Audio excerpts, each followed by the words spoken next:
sorunlu bir öksürük mü? Benim üzerimden bir öksürük muayenesi yapıldı değil mi hocam? Tabii. Biz zaten hastaları öksürüklerinden tanırız. Eyvah. Şöyle Ama bir söz- anda teşhisi koydunuz hocam. Teşhis koyarız. Şöyle bir söz var biliyor musunuz?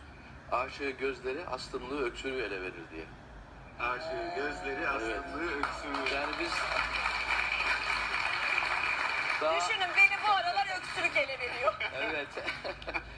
Daha hasta bize geldiği zaman onun nefes alıp verişinden, hareketlerinden, öksürmesinden bile hastalığın ne olduğu hakkında önemli ipuçları elde ederiz. Hemen alayım hastalığımı.